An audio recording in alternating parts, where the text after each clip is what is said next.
The old man built an empire from the dirt, every brick laid with sweat and silent calculations. But when he passed, he didn't leave a legacy. He left a crown for a boy who had never seen a rainy day. The son stepped into the boardroom like he owned the very air we breathed. He didn't care for the history or the souls who made the company a titan. To him, the staff were just numbers on a spreadsheet he didn't bother to understand. Within 3 months, the stock dipped.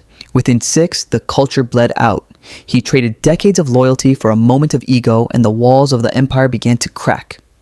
He called it disruption. I called it suicide. He systematically fired the veterans, the ones who knew where the skeletons were buried, replacing them with hollow yes men who mirrored his own shallow ambition.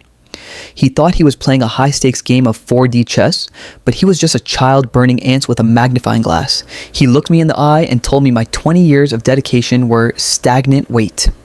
The dark psychology of a silver spoon is a terrifying thing. It makes a man believe his birthright is brilliance. He didn't just want to modernize, he wanted to destroy everything his father loved to prove he was better. But legacy is a debt that always comes due. He didn't realize that when you burn everything to the ground, you're the only one left in the fire. I watched from across the street as the final acquisition papers were signed for pennies on the dollar. He thought he was escaping the wreckage, but he forgot one thing. I held the patents he let expire. Now, he's a disgraced heir with a name that's radioactive in every boardroom from New York to London. Revenge isn't loud or violent. It's the quiet satisfaction of watching a fool realize he won the throne only to find himself king of the ashes. The company is gone, but the lesson remains, and it cost him everything.